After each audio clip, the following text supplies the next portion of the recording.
from. Tell your girl she can kick it if she wants some, but we got no time to waste. Welcome to 4AZ. I'm your host, Tyler McDowell Blanken, and we are back for an extra special edition of the show. As you may have heard, Drake released new music. His songs were the soundtrack of my high school and college years, so it's only fitting that we welcome 19 Media Group's Desmond Powell and a former student of mine, Joseph Salvoro, to discuss the release a little later. However, we kick off this megapod with Michelle Beaver, founder and director of News Literacy for Arizona, a workshop that teaches news literacy skills to attendees age 13 and older. Michelle is a journalist, a New York Times bestselling ghost author, and taught journalism for 6 years at Arizona State University's Cronkite School and at Scottsdale Community College. She's also a fellow cat lover. Here's our conversation. And we were talking in the production meeting. It's been a minute since we've seen each other. I think pre-spring break is when you dropped by Sunny Slope High School. That was a glorious, glorious morning. Well, Michelle, we are thrilled, like I said, to have you on the podcast. And I'm really excited for this conversation because of not only where you've been professionally within the world of education, but then also where you're headed with this great organization that you founded. So if we can start at the very beginning, talk to us about your journey. Why news literacy? Wow, good question. You may have noticed our country is facing some problems. You know what, I have, now that you mentioned that. Yeah, that might be apparent to you. Yes, and our state as well, right? And I feel that the root, one of several roots of many of our problems, is that we can't even have conversations that go anywhere productive because so many of us can't even agree on what is real, what is reality, right? Like what is true. And I don't know how we're supposed to solve problems if we can't even agree on what's true. So news literacy is the core of this solution, teaching people how to find credible, quality news sources. And this had been on my mind. I saw it as a solution that there should be some kind of program that goes into schools or community centers. And I had thought about it kind of informally for 3 or 4 years. And then I had the pleasure of meeting Senator Christine Marsh, State Senator Christine Marsh, at an event for PEN America. And I shared this idea with her and she's like, I've been thinking about that for so long. Like we were both basically fantasizing about this program that we thought could help people. And I felt like someone else should do that. I didn't know who I thought should do it, but somebody should do that, right? And a couple years clicked by and I started doing disinformation workshops for PEN America. I did 10 of those in 2024 and 2025. And when that pilot project ended, I saw how much good we had done. And I wanted to continue that. And I kept thinking about who should do this? Who should do this? I was like, oh, nobody's doing it. I guess I have to do it. That's a sign right there. Yeah. So the whole like be the light you want to see in the world. Like if you really think someone should do this and nobody's doing it, like, okay, let's do it. Wow, that's incredible, Michelle. And it sounds like a lot of this passion for you was birthed out of your journalism days, which are continuing. So I want to know, well, first, we need to see your SPJ, your Society of Professional Journalists mug, by the way. We saw that before the recording. There it is. Shout out to our YouTube viewers. Shout out to SPJ. I'm getting all the feels and nostalgia from undergrad here. But Michelle, going back to your journalism roots, what was the most memorable story that you covered during those days? Ooh, it's really hard to just say one. Would you mind if I touched on a few? That's even better, please. Okay. So I was a daily news reporter at the Associated Press and then for Bay Area News Group, which is at that time, I think it was 6 or 7 newspapers of the San Francisco Bay Area. And so I'll talk about one AP story. Almost all my stories are hidden behind paywalls now, which is super frustrating because certain people or events will come to mind, and it's been 20 years for a lot of this, right? Like 25 years. And I want to look it up and reacquaint myself. And I had to pay like $15 to, to go down that memory lane. For the cheap cost of $15, you may view your work in all its glory. Pretty much. Yeah. Such is the times. Right. I would say probably 95% of my stories are hidden behind paywalls. But one that came to mind recently is this AP story I wrote. I was really young. I'm 46 now, and I was probably 22 then. So more than half my life ago. And this is the first story I wrote that went on the national wire instead of just statewide or regional. So I was kind of proud of that. And it's a story that I view really differently now. So actually, I printed it out, and I'll just read you the lead on it. So the headline was "Dropping Arizona Lake Levels Expose Historic Indian Ruins." And it starts with the Salado Indians disappeared centuries ago, but the remnants of their civilization linger in central Arizona canyons. Their villages and pots, trumpets, and jewelry dot the Tano Basin. Shelters big enough for 300 commoners and platform houses built for the elite are still there as well. But most of the time, only the fish of Roosevelt Lake see these treasures. So basically, with drought, those treasures became unearthed. And 22-year-old me thought that was really cool. And it is from like an archaeological, am I going to struggle with this? From an archaeologist. Archaeological. Yeah. I have words like that all the time. Can I tell you? All the time. I like to say I make mistakes frequently and publicly, which hopefully makes me relatable. But also charmingly, Tyler. I think any mistake you can make, I think, would be done in a charming fashion. So thanks for coming to my rescue on that. I got you. Anytime. So the archaeologists loved this, but climatologists not so much, right? Because why were these ruins exposed? Because of drought. And I barely knew about at that time, it had already been a really long drought that we'd been in. And it wasn't bothering me the way that it should, right? And so I remember that as the last time that I ever thought drought was exciting. It's like, I just wasn't worried like I, should have been, but that was part of my education. So yeah, now every time I worry about drought, which is pretty frequently, I think back to that story and how that was the last cool thing that ever had to do with drought in my life, were those artifacts being unearthed. Right. Well, it's clear that stories, and as you spoke about earlier, Michelle, news literacy is at the core of who you are as a professional. And I think even if I may go a step further, with your background in news and education and journalism, and then the majority of my work being in education, it's one of these careers where it transcends just what you do professionally or just your sort of LinkedIn title.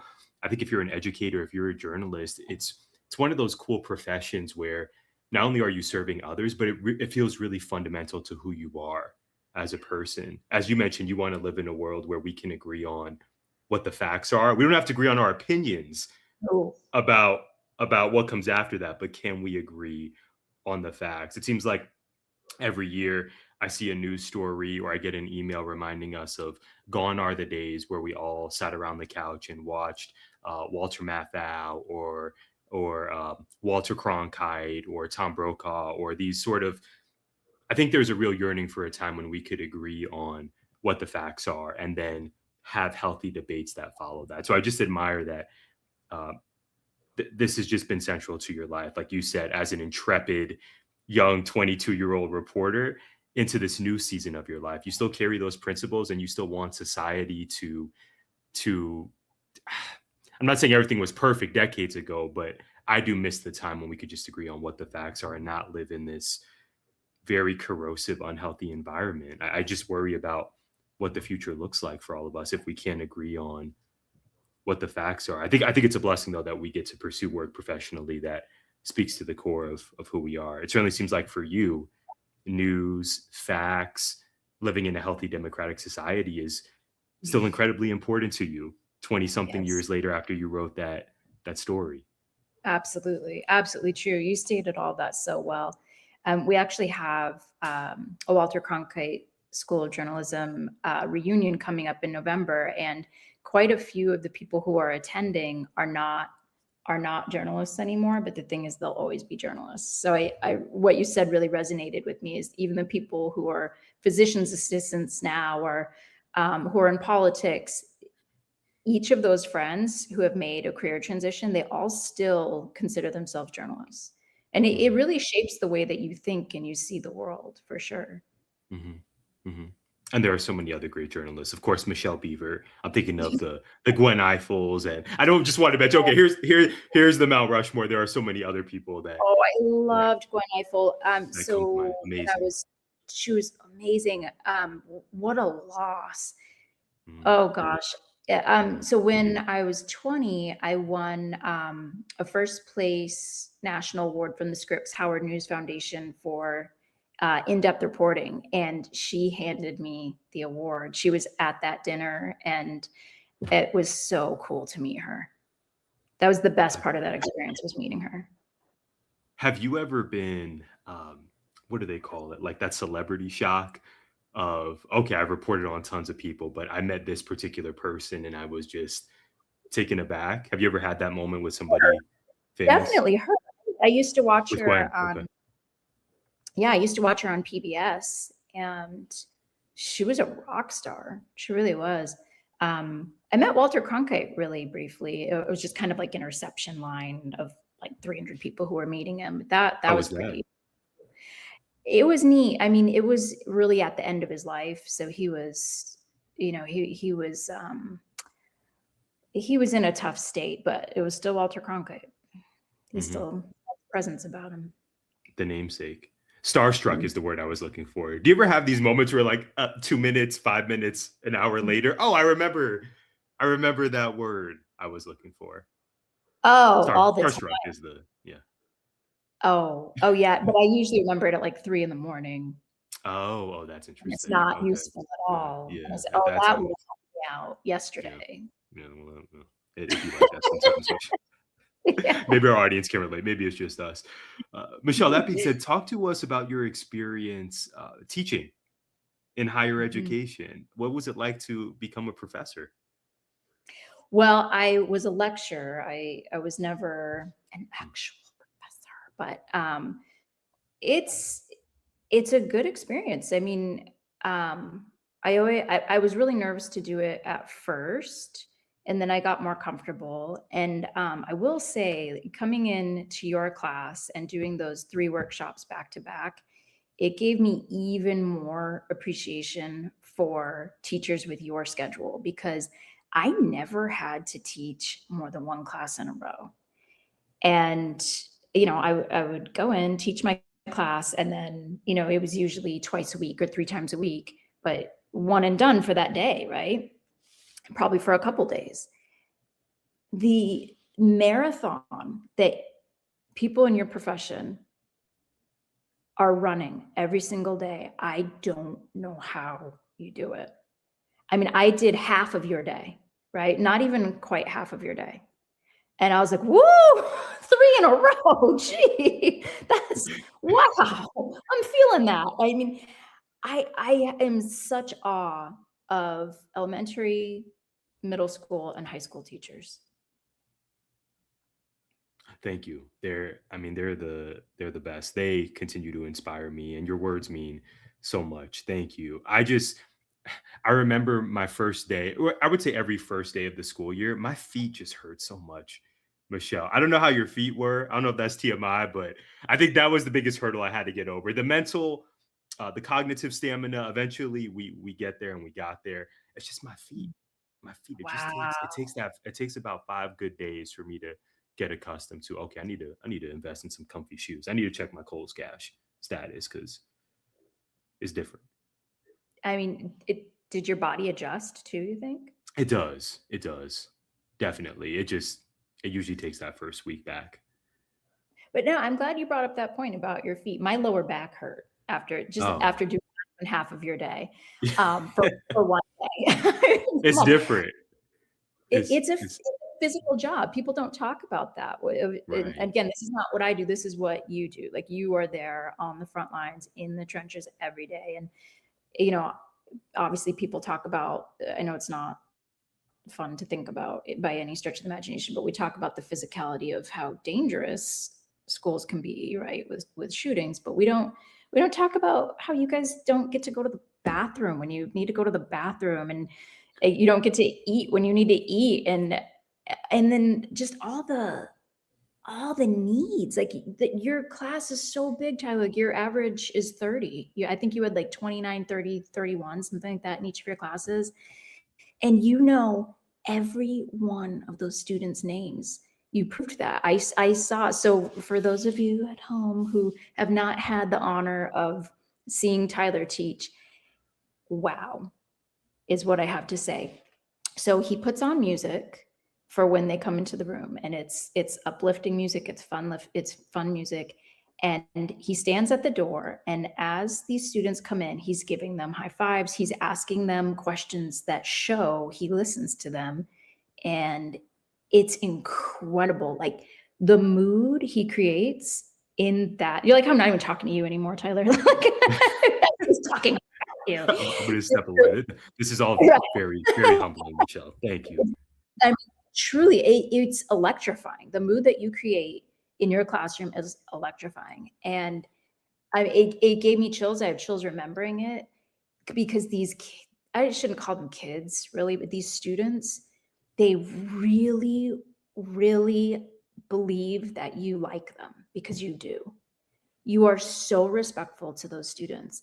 And they were excited. Every single student was excited. I watched 90 students enter your classroom 3 different times, and they're excited. And the things that they say about you behind your back. Oh, yeah, no. That was fun.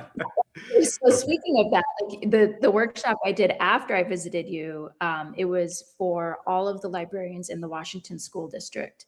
And they don't all know you, but probably a quarter of the people in that room do know you. And I mentioned having visited your classroom, and I wish you could have been there as a fly on the wall, because from like a quarter of the room, there were just sounds like, oh, Tyler, oh, Tyler. But yeah, it's kind of fun for a couple of minutes for us to share our experience. Thank you, Michelle. I've tried to work on being more present, especially when you have those moments when people are fortunate enough to compliment you or say kind words. I've tried to work on being more present and not just deflecting, but really taking in and listening to when people say cool things about you. So thank you. I am completely humbled by your words, and the fact that a quarter of the Washington crew also felt good about their interactions with me. That makes me very happy. Thank you. And you know how it goes. It takes a community. It takes a village. Working at schools, cafeteria staff, janitorial staff, our guests that we have, like you, who are so giving with your time and with your knowledge and your talent. It really does take all of us, families. I mean, like we spoke about earlier, it's the bedrock of society. Access to quality public education, access to reliable, accurate news. I mean, I think all of this just intersects with each other. It's a society we want to live in. So thank you. I It takes all love of that. us. Well said, Tyler. Absolutely. Thank you, Michelle. Speaking of your services, this is a part of our conversation I'm really excited about. I know we were connected by the great Patty Jimenez, longtime educator and current librarian at Sunny Slope High School. So that's how we linked up. I was fortunate enough to receive your information and your services passed on to me via Outlook.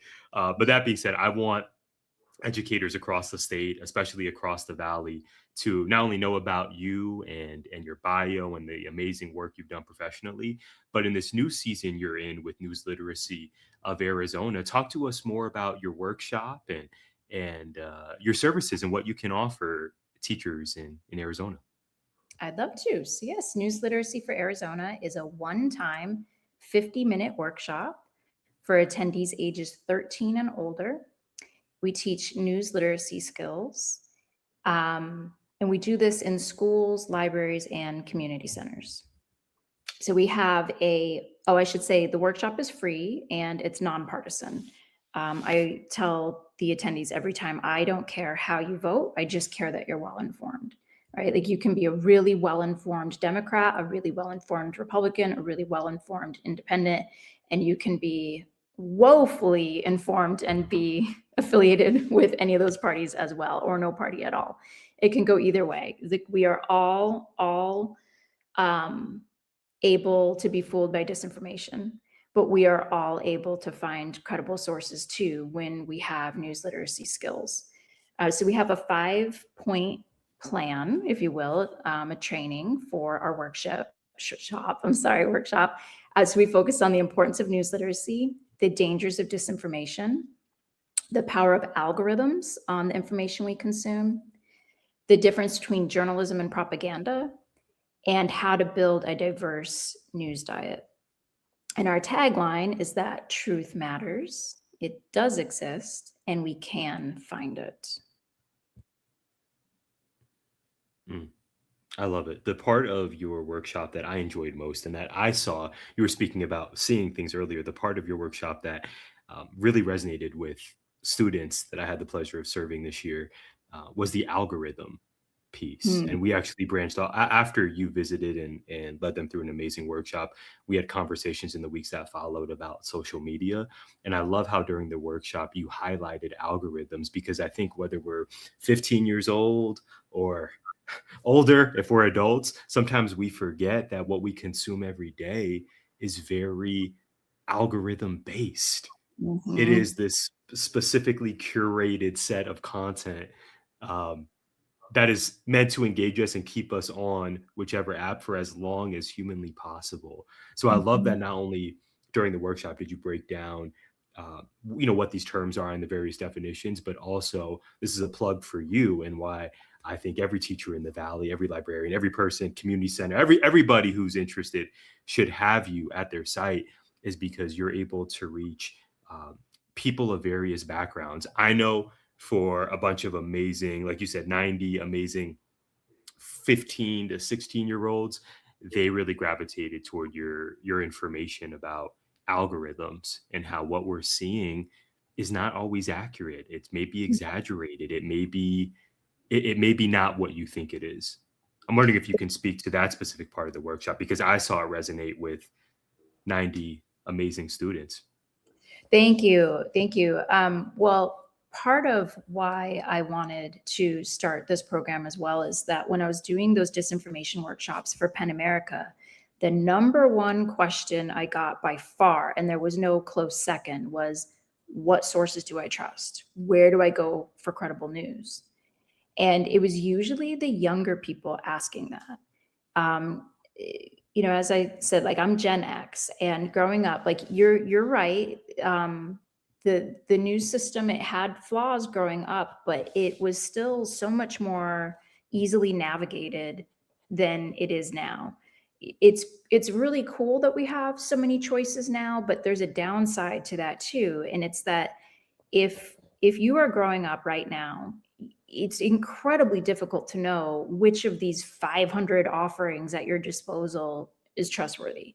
Whereas when we were growing up, I mean, I'm quite a bit older than you are, but even when you were growing up, it was still easier than it is for your students now, right? There weren't as many choices. And some of these choices that we have now are great, right? They're good sources, and a lot of them are not.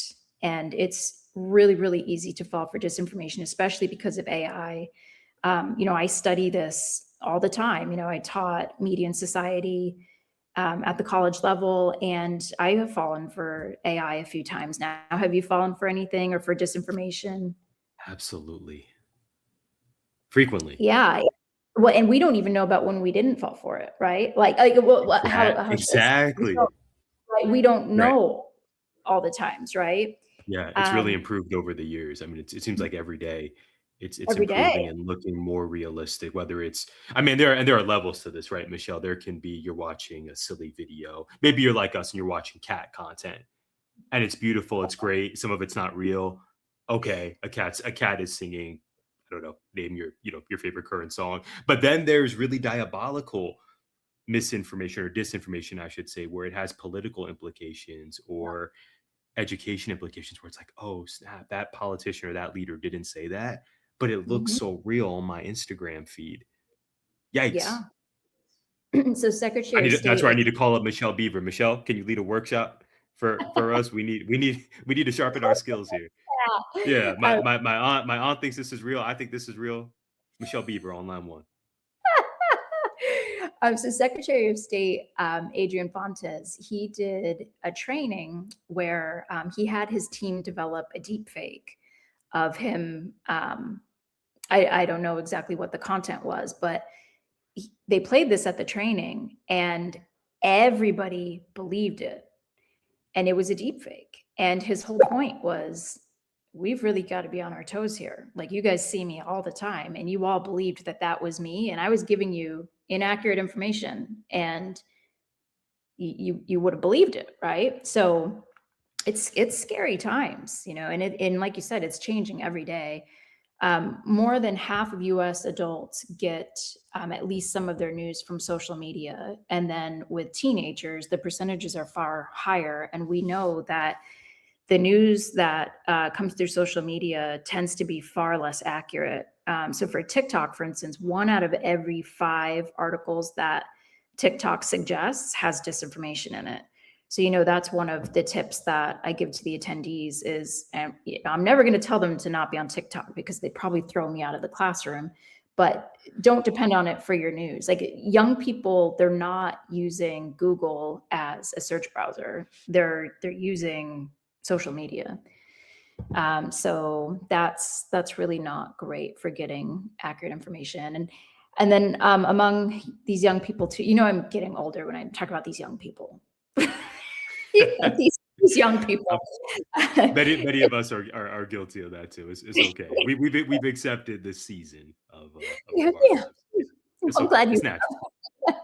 Yes. Try So a shocking statistic, I think, is that 45% of US teenagers think that the media does more harm than good for US democracy. So I spoke at a Society of Professional Journalists regional conference. It was like 6 states of the Southwest and like Hawaii. And I asked for a show of hands for these journalists in the room. How many of you got into the profession so you could harm democracy? I'm just curious. No hands went up, right? But 45% of teenagers polled in this country think that journalists do more to harm democracy than to protect it. And that's disturbing. I mean, I really think that journalism has at its essence a PR problem. We've had a decades long campaign of getting people to distrust journalists. And probably my favorite part of the workshop is trying to get these young people, really anybody, the workshop's for anybody ages 13 and over, but trying to restore trust in journalism, that traditional journalism, yeah, it has its flaws. Everything has flaws, right? But overwhelmingly from nonpartisan organizations, it has been proven that traditional journalism is highly accurate. And we can, for the most part, trust it. Which sources do you rely on for your news? I would imagine we have audience members listening, watching right now and saying, man, this Michelle Beaver, she's got something. What is she consuming? What are you reading? What are you watching? Who do you trust? Well, a core tenet of the program is to build a diverse news diet. So we don't want anyone relying on a single source. We want, like the way that I explain it, this diverse news diet is to think of your news diet like a plate, like how you construct a meal, right? That if like chicken is a healthy meal, but if you just have a plate full of chicken, we're not in business, right? That's not healthy. It's not balanced. Nobody wants a plate full of just broccoli. Like, no way. I'm a vegetarian and I don't want a plate full of broccoli. So we need balance. So I tell them that the main part of the meal should be traditional journalism. And then you want to complement that with sides. And that can be left-leaning, right-leaning. And then we also want to have a good mix of local, state, national, and international. And this is where it's easy to lose young people, right? Because look, I was a student journalist in high school, and I still didn't consume a whole lot of news.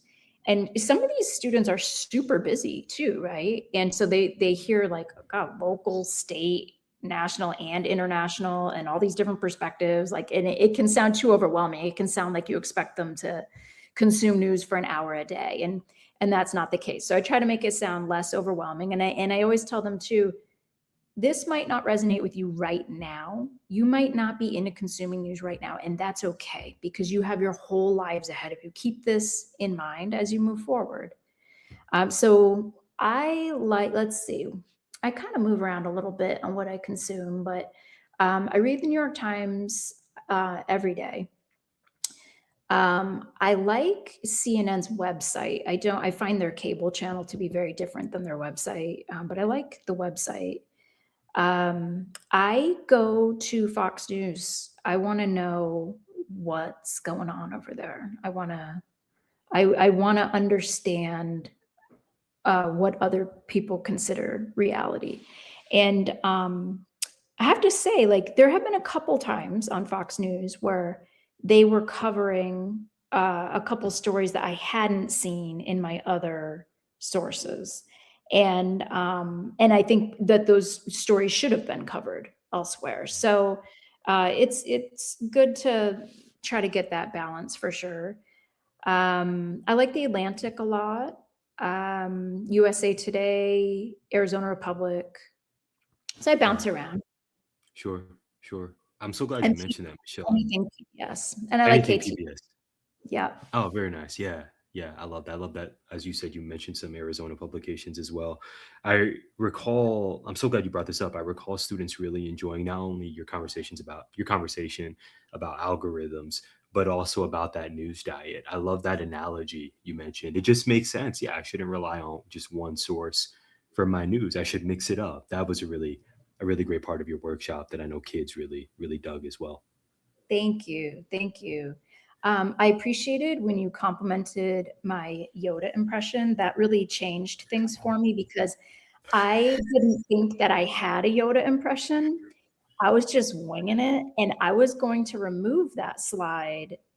Like, I was just like, I'll try this once, and then I'm probably going to take it out. And then you were so nice to me about it. I was like, wait, should I lean in? Should I lean in on Yoda? And so then I practiced it a little bit, and I kept thinking my Yoda sounds like Grover from Sesame Street. For those of you, there's like one slide with a couple disinformation quotes Mhm, from Yoda, mhm. and so we can trust him. Like, that's definitely a credible source. If we can't trust anything else, we can trust Yoda. And Amen. I kept thinking, my Yoda, I don't know what Tyler's talking about. I think he's being too nice. I don't think my Yoda is any good at all. It sounds like Grover. I looked it up. It turns out the same person who voiced Yoda voiced Grover. It's the No same person. way. Yeah, the Get out of same. here. It kind of makes sense. So I can sound like Grover apparently, and have it kind of be an okay Yoda. It all connects. I definitely buried the lead there. Yes, that should have been question number one. I will do better next time. Yoda, the Yoda impression. If nothing else has convinced you to reach out to Michelle, and we'll talk about that at the end of our conversation. It's got to be the Yoda impression. Come on, now. What else are we doing here? Michelle, my final question before we get to our exit ticket. What are your goals for news literacy for Arizona? Well, I want to build it into more of a coalition. So I've been working on news literacy for Arizona since August. I feel like I officially debuted it in March, and it's growing quickly. I've had some good collaborations with the Society of Professional Journalists, with the Arizona Library Association.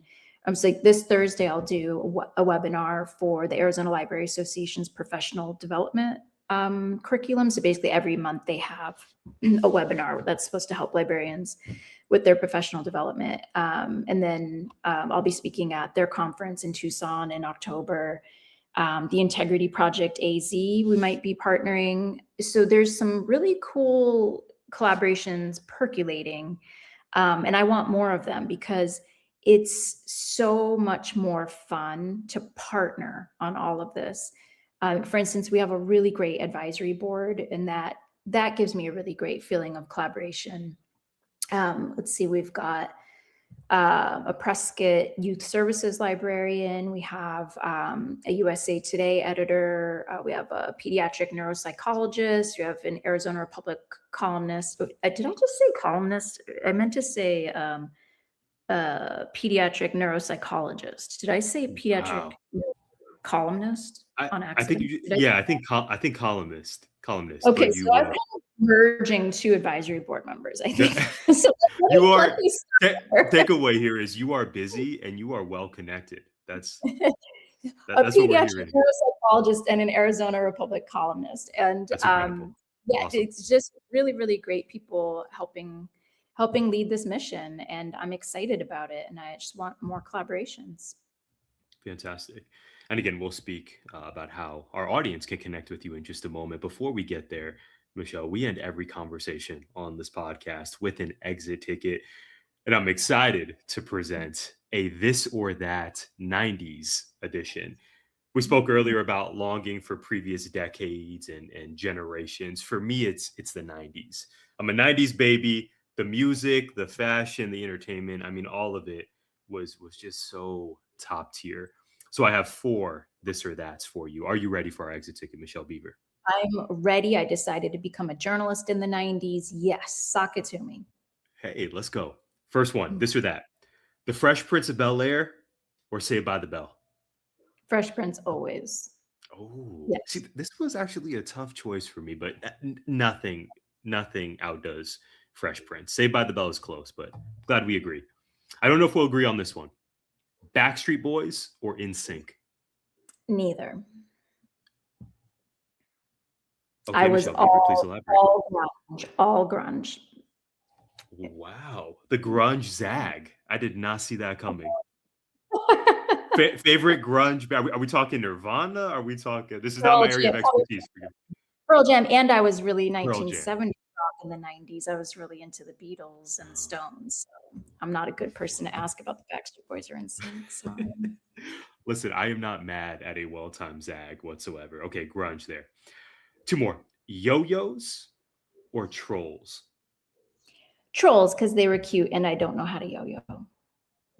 I would go yo-yos here just because I definitely had some yo-yos. I don't know that I ever had a trolls phase, but trolls have probably outlasted yo-yos. Aren't there like trolls movies or can you still find a troll doll at your Probably, local Walmart or Target? I don't know. I'm Am I making curious this now. up? Yeah, you can probably find it on Amazon, but we didn't even talk about Jeff Bezos and the Washington Post. I meant to bring that up earlier. I used to enjoy reading the Washington Post, and now it just feels icky. Do we still support the journalists there and the staff, or do we just zag off of Bezos entirely? But I still have my Amazon Prime. I don't know, Michelle. We live in a complicated world. Yes, we do.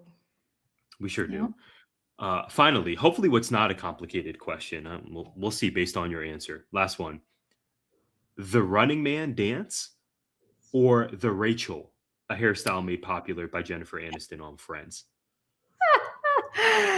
Definitely the Running Man. I think it brought joy to the world. It still does. I wasn't even watching Friends in the 90s. I was super not cool and didn't discover Friends until the 2000s. So the whole Rachel thing was just lost on me. Wow, another final zag. When you did end up watching Friends, what were your thoughts? Because I have many people in my life who Friends is their top show of various generations.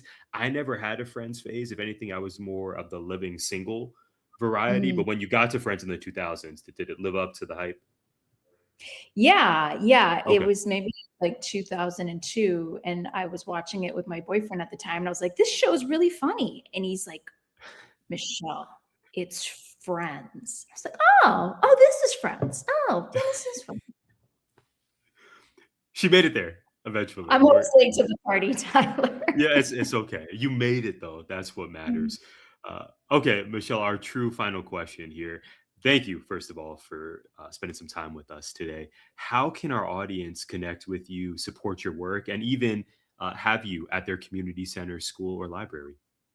So the easiest way is to visit our website, which is newsliteracyforarizona.org.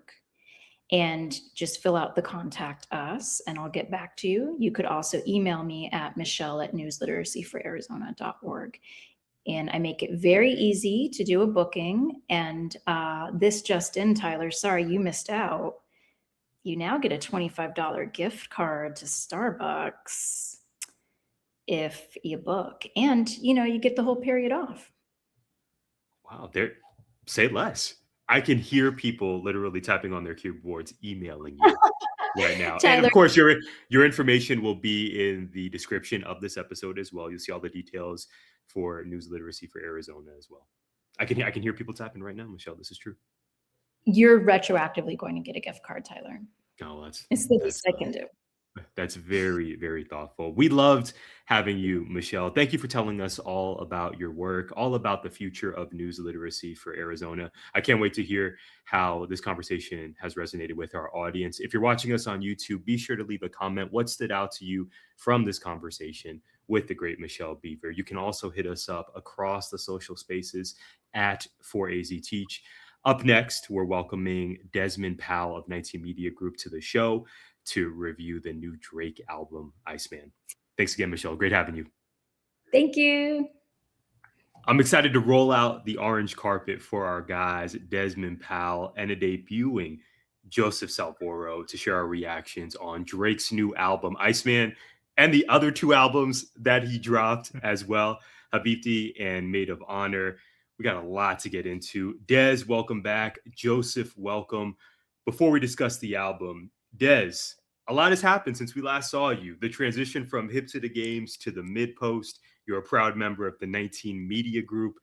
Congratulations on the new shell. Tell us about the Mid Post and all you've been doing. Yeah, thank you, man. Shout out 19, man. That's the home team. So after 5 years of being a podcast host, it just dawned on me that, I should probably focus more on the thing that I love the most, and that's talking hoops. And so I pivoted from talking basketball, hip hop, life all in one into just focusing on the NBA specifically. And so for the past 4 months, it's crazy that it's already been 4 months, but you know how podcast time goes, Ty. You blink and it's like 2 years. But so I've just been focusing on covering the NBA, various storylines, game analysis, things of that nature, tapping in more to that side with a more weekly show too. I have been slacking a little bit lately, life catching up to me, but for the most part, it has been a weekly show where I just dive into all things NBA and get into more of that kind of content that we grew up on, more of that content that was more about integrity of the sport, the heartbeat of the game, as Iman Shumpert says, not a lot of the hot takes and clickbait type of stuff, but just the game itself. So that's really what I've been tapping into, and it's been exciting to get back into that. That's beautiful. I encourage our audience to check out the Mid Post. They already know you, Des. They know what type of content you deliver and the person you are, the man you are. I can't wait for them to check out the Mid Post if they haven't already. Speaking of blinking, Des, I blinked and somehow I have the third best beard, or what is an attempt at a beard here on this podcast episode. Not only is Desmond Powell here, but we got the one and only Joseph Salvoro. Joseph and I go way back to the days of Marana High School. Years and years ago. Joseph is my guy. We love Joseph dearly. Joseph, I want to welcome you to 4AZ. How have you been? Wow, man, we do go way back. I mean, I think I was probably the same age as you were when you were teaching at Marana High School. So I looked younger. I looked younger than I was. There's very little facial here. I appreciate the compliment, even if it's of course. It's been a very, very interesting time. I had a lot of growing up to do, lots of growing up that happened. But oh man, thanks to the creator, man, I'm here standing still. Life is always going to be a roller coaster. It's gonna have its ups and downs, but I've learned from being a teenager to the man that I am now that you always have to have your chin up and eyes forward, just like that one meme that not meme, but the one photo that Tyler always share. It was that one player from UCLA where his brother player was on the downs because they were not playing their best, but he had his chin up to like focus forward and try to do your best. So it's been that. I've been blessed to live an awesome life and to just be here standing. I've lost some friends along the way, and shout out to them and rest in peace to them. But I'm living for them, and we're here today. I've got a great partner, man. Big plans and everything. So, all is well. All is well. Shout out. Shout out. That's beautiful. I'm so proud of you guys. Now that we got the positive vibes out of the way, Drake, Aubrey Graham, we have to talk about this album Rollout and the music. It's up the rollout, the music, the memes that have already come from this. Yeah. Just some background for our audience. We put together the bones of this episode days, if not weeks ago. We were ready to talk Iceman the day after it came out. And then Drake shocks us all and drops not only Iceman, but 2 additional albums. We get a 3-album rollout. I can't think of any albums released quite like this. I mean, you go back to the days of Nelly dropping the 2-disc Sweatsuit album, right? Music for the club and the ladies, and music for hanging out with your dudes on the weekend. Okay, but that was from yesteryear. Drake just said, I'm going to give you all this music. I'm going to break more streaming records, and here we go. Quick anecdote, then we'll kick it to Desmond for initial reactions on this new Drake music. I wrote in my notes in all caps, kids still mess with Drake. I can confirm at Sunny Slope High School, everyone was talking about the 3-album rollout on Friday.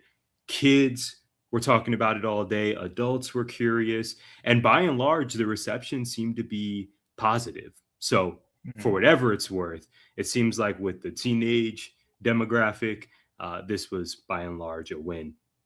That being said, Desmond Powell, we'll kick it off in Chicago. What are your initial thoughts on the 3-album rollout? We got Iceman, we got Habibti, and we got Maid of Honor. What say you? Yeah, so obviously, I think to your point, Ty, 3 albums, and especially these are 3, what you could generally say full-length albums, right? Not the same amount of tracks, but in a general sense, these are well thought out, or at least well-planned albums that they have a goal that they want to accomplish. And my immediate thought was, I hope people actually digest the music. Like, it's already a lot to process one album. You can listen to one album and a year from now pick up on something that you didn't when it first dropped. So imagine trying to handle 3 that were dropped on the same night. So I was just like, I knew there was going to be a lot of talk and things of that nature. And I'm just like, I hope people sit with it for a little bit before it progresses. Now, honestly, I still, with that in mind, I'm the type of listener, I still have yet to listen to the other 2 because I'm just still sitting with Iceman. So with that in mind, Tyler, and I don't want to get too far ahead into the conversation, but I know we talked leading up to this episode, and the main thing I expressed to you was, this is called Iceman. This I would think this is Drake saying, I'm still the coldest in the game, no matter the Kendrick beef, no matter how people felt about my last few albums. Like, I gotta show and prove that I am still that dude. And to a certain degree, yes, we know Drake is a very high profile artist, so he really has nothing to prove technically. But at the same time, for music heads and hip hop heads and things of that nature, this was a highly anticipated album. And the main thing for me was, Ty, I've expressed before, Drake is one of those artists where he's a perfect example of what happens when you get the Midas touch too early. Because granted, he was in his mid-20s when he really took off. That's a decent age to blow up. But he's at a place where he's just in a different stratosphere compared to any of his peers, not just in hip-hop, but in music, where no matter what, everybody's going to listen to Drake. He can drop a 4th album tomorrow, and it's the worst thing you ever heard. But millions of people are going to listen to it. Somebody's going to find a way to put it on the radio because he's Drake. And so my thing was, okay, well, that's actually where I have sympathy for Drake, right? Because it's like he has to acknowledge the fact that everybody wants another Take Care. Everybody wants another Nothing Was the Same. Everybody wants another Views. What does this mean for Iceman? And my takeaway was that I personally liked this album more than I liked Certified Lover Boy, more than I liked For All the Dogs. I think it definitely surpassed those, but I still can't say that this is a great album or Drake's best work. But I do think it was a pretty good album, and I was more impressed with Iceman than some of those other ones. Joseph, what say you? I will agree with Desmond here. I mean, I haven't fully digested Iceman yet. I'm still listening to Iceman, and then the two other albums that got surprise dropped, I was like, holy crap, I got to get on that right away. But I think what I really like about this album is I feel like this is Drake at his best. I mean, it's really crazy. I feel like he was more emotionally honest in this album, right? We're talking about For the Dogs. We're talking about Certified Lover Boy. I feel like that music was very like, I need to get my streams up. Like, I'm Drake. I make music for the party people. I make music for the people in the club, right? That's Drake's whole shtick, and I mean, it's perfect, man. I mean, I remember when I was a youngin', the motto came out, and everybody was bumping that. Where we're saying YOLO, we were doing that. And again, Drake, again, admittedly, is more like I would consider him more of a frat boy rapper, right? Like sometimes his music for me doesn't have substance. Now, compared to Kendrick's GNX, right? He's got tracks on there. I mean, we're talking about Luther, we're talking about Reincarnated. Admittedly, I'm a big Kendrick fan, but what I like about this Drake is it's like he had an introspective look at that beef and was like, how can I flip the script? How can I have my own GNX moment? And that's what I feel Iceman is. That's his GNX, right? There's a lot of Make Them Cry, which is another standout song, Make Them Know, two standout songs in that album, right? He's telling them like, I'm Drake, I'm not going anywhere, and this is who I am. And I mean, that album cover too, man, it's cold. But I feel like he's like, I'm cold, I'm still Drake, I'm the Iceman, you can't touch me. That's what I feel like. I feel like this album, I'm yet to listen to the other two because I'm still digesting Iceman, because this is the best music he's put out in years. I thought that this was like, holy crap, like, okay, Drake, I know you had that in you, like, you know what I mean? And so it's crazy because it's very introspective, because he's also talking about getting older in a genre built on youth, right? Hip hop is very youthful in its nature. We rarely see hip hop artists that are, shout out to Dr. Dre, but sometimes his music doesn't quite connect with some youngins nowadays, right? Hip hop is ever changing, just like the music industry. Hip hop is ever changing, and the fact that Drake was able to take that perspective and try to put it forward, man, I'm telling you, man, this could be an album of the year contender right here. Wow. I want to go back to what you mentioned, Jace. It's a great point by you. The artwork, specifically for Iceman, do we have larger thoughts on the artwork? So it's his forearm, and he has this iced out glove. It's giving Michael Jackson. It's giving the Midas touch that Desmond referenced. Any other? Should we be pulling anything else from the artwork? Is there a bigger idea here, or is it just Drake reminding folks he's cold, he's icy, and he's still perhaps got that Midas touch? Desmond, you got thoughts? Or Joseph, yeah, please. I think for me personally, man, I mean, if Drake dropped 3 albums, looking at, there's only one artist ever in history to have multiple singles from one album. That would be 1982 Thriller by Michael Jackson, which again is a classic. It's a classic. The greatest selling album of all time. And it is still the greatest selling album. I mean, what is it? 200 plus million albums sold, and it's still selling because of the movie. But I think what he's a big MJ fan, and Drake admittedly has been trying to break MJ records. And for him to have that touch of MJ on there, as he's saying, hey man, I'm not saying I'm the GOAT, but I can be just as good as the GOAT. You know what I'm saying? I mean, he back in his 20 collab, remember off of Scorpion? Yeah, and he had the MJ obviously, but he had MJ on the Don't Matter to Me. joint? Yeah, and it's That's a pretty crazy good because song. I know that it is. That's one of my favorite Drake songs. But Oh, he's out there. He's out there trying to tell people like I may not be the GOAT, but I can still be, up there to his levels. Because if he does chart with the singles on either of these three albums, he is gonna meet up with MJ up there. He will be. Mm. He will meet MJ for the most, Billboard Hot 100 top 200 singles on there. Right. Desmond, you got thoughts on the art? Yeah, I think it's a combination of what you and Joseph said, right? Like I think on Joseph's point, it's an ambitious thing. Like that's Mike is always the North Star, right? And that and to your point, Ty, like I mean, kind of double entendre here, but like it's just like Michael Jordan. I want to be like Mike. Who don't want to be like Michael Jackson? Everybody and their mama trying to reach his stratosphere, Right. right? So I think it's homage in that way too. So yeah, I just think to both of your guys' point, it's just him keeping MJ as the North Star, man. And I think just reminding folks again, like Michael's just on a whole nother level, level. Yeah. And it would seem that for Drake at this point, so much of the intrigue for this album is what does he do? Not just, I mean, like you guys said, anytime Drake drops new music, it's going to be an event. It's going to live on social media for the days and weeks to follow. I actually think that's kind of to his favor in the sense that he has been in rarefied air for such a long time.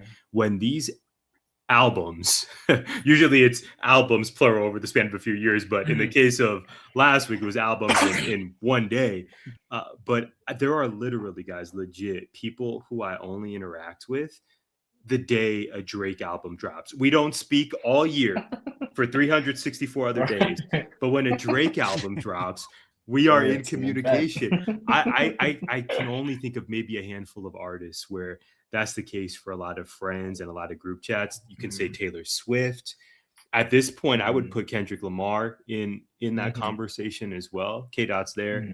But other than that, I mean, are we going to go to maybe Lady Gaga? Probably Bad Bunny. Bruno Mars has a successful tour out right now. I don't even know that Bruno's return is going to chart the same way that Drake does. So just a very polarizing figure, as we know. But on that, so much of the intrigue is not just, okay, Drake's dropping new music, let's check it out. But what are Drake's moves post Kendrick beef? Arguably the biggest beef in rap since Tupac and Biggie of years, if not decades ago. I struggle with these three albums because I certainly need to give a second listen to each of these, but initial thoughts, it peaked for Iceman with me, and it may have even peaked with the first track off Iceman. Des, I know you like this song. Joseph, you mentioned that you dig this song, Make Them Cry, the very first track number one. Oh, yeah. I don't know that I liked any other song. How many songs did he drop? We got about 40 something tracks here. For me, I think it peaked with the first 5 minutes of Iceman. Yeah. I love, Joseph, you mentioned this. I love when Drake is in his vulnerability bag. Him mentioning he's 40, he's battling aging. His dad was diagnosed with cancer and they're battling stages. Like that's to what Des said, that's the nothing was the same, take care feeling that I've wanted for a long time. Make Them Cry was dope. Looking at some other standout tracks for me. Of course, What Did We Miss? We know was the radio hit heading into this release. Too Hard for the Radio is dope. I think Drake does dance music, dance songs, I should say, really well. And maybe I just need to give Habibti and Maid of Honor another spin. I mean, WNBA off Habibti is dope. There's even High Fives, which is cool. Des, what do you make of his partnership with Sexy Red? Looking at the features here, there are some familiar partners for Drake. There's 21 Savage. They went on tour even. There's Future, the reunion there. Someone named Molly Santana, who I've never heard of, no shade. Party Next Door is back with Drake. What do you make of the features off this album, specifically the synergy that Drake and Sexy Red have developed? Drake's collaborated with a lot of women in the industry over the years. Rihanna, Jhené Aiko, so on and so forth. Two of our favorites here at 4AZ. But the features on this album, what say you? For at least from what you've heard so far. Yeah, so yeah, I actually haven't heard that song yet, but I have heard all the buzz about it and whatnot. And I think, well, them specifically, they've always had a very quick, I scratch my back, I'll scratch yours, you scratch mine type of thing. Like Sexy Red knows that, yeah, I get Drake on a song and we're going to turn up and it's going to be an instant hit. Or at the very least, I know a lot of people are going to listen. And I think for Drake, it's the same thing. And let's be real, Kendrick talked about that too. I don't want to get too deep into that, but Kendrick addressed that as well. He has an affinity for songs with her because I think they appease the same audience. So that doesn't surprise me in the same in one bit. Some of the other ones though, now, if you notice specifically on Iceman too, not a lot of his features did not have a lot of time. And that actually impressed me because I honestly was hoping, like even for the 21 Savage one, I was hoping that 21 had more of a verse than opposed to just a repetitive hook. He kind of lost me Bees with on the that that's the one. bees on the table joint, right? Yeah. Mhm. Yeah, very repetitive hook, right up 21's alley. But I've been somebody over the years where I remember it was around 2017 when 21 first kind of blew up. So I was like, I wasn't feeling him back then, but over time, he seemed to link with artists and get a greater understanding of what that Mhm. responsibility is when you hold that microphone. And he grew a little bit. So when I saw him again, I was kind of like, okay, 21's back. Maybe they can, like, this is good. Drake tends to do well with him, but it actually kind of lost me because I was like, I get it. Drake is taking the forefront on this album and saying like, I'm back, I'm here. But yeah, I was a little intrigued by some of that. Even Future didn't have a crazy big role in my opinion. Even introducing an artist that again with Utah I've never heard of. So that was interesting. But I think at the end of the day, Drake went with a lot of chemistry pieces, right? He went with the people that he knew were going to be good fits and have a lot of cohesion in their songs together. Joseph, we'll go back to the 520 here. Yeah. Let's, Thoughts on the yeah. features? Yeah. I'm gonna mention K Dot a lot. K Dot and SZA. I mean, when those two do a joint together, man, it's magical. I mean, they've been collabing since, if I correct me if I'm wrong, but I mean, Black Panther 2018, man, classic. I mean, All the All Stars, the stars. such a classic Mhm. song. Yeah, I even now on Scissor's 30 for 30, right? Like a lot of Scissor's songs, Kendrick seems to be the main front rapper that she would choose. And same for Kendrick with singers, female singers. I mean, he's collaborated with a lot. I mean, Rihanna, right? He's collaborated with Rihanna. He collaborated with that Mexican. Again, no shade because I forgot her name on the GNX album when she was singing the Spanish hooks. But you stick to the formula that you know, right? Obviously, we've heard a lot of Sexy Red and Drake collabs, and when they're together, it's perfect, man. A lot of people that do duets, they stick with those people, right? If we're gonna go back in time, I mean, Jermaine Jackson and the great Whitney Houston. They had a few songs because they knew that they sounded perfect together. They had a few songs that they did. It's always about sticking to what you know, right? I mean, the finesse remix of Cardi B and Bruno Mars, then they collab with Please Me, right? They sound good together. And I think that's what happened here, right? The familiarity of it is the important part, right? You want to roll out 3 albums, but you want to have people have that connection to that album, right? You don't want to collab with somebody new. Again, shout out to Molly Santana. Hopefully, their career grows big, but we don't know that. But we know that Drake has had collabs with Future. Drake has had collabs with 21 Savage. Sexy Red. It's all about that familiarity, right? And you always notice and tend to see it in the trends of music where you have this one artist you've already collabed with that tends to be one of the songs that would make it big because you're appealing to not just one audience. You're not just appealing to Drake fans. You're going to appeal to 21 Savage fans, Sexy Red fans, right? It's going to draw out that curiosity. You know what I mean? I remember 2019, man. I remember the blow up or hearing about the blow up of Old Town Road, right? And then all of a sudden, Little Nas X is collabing with like BTS and Billy Ray Cyrus, and he was collabing with everybody. He was hot. Sure, Yeah. he was hot, and so it's about the people that you collab with because that's how you make or break a single. If you're gonna do a duet, it's either with someone that you're familiar with or someone that you can use. And I think Drake, man, like Drake is a hit on that, man. Like if he sees a trend, he'll jump on it. And I think that's what makes him smart. And I think that's what made him smart in this 3-album rollout is he had familiar names on there. Party Next Door, man. I mean, you know, a lot of man, like I remember a lot of young women that I've met that are big fans of Party Next Door. And when they listen to Party Next Door, OVO, there's Drake. Put them together, that money maker.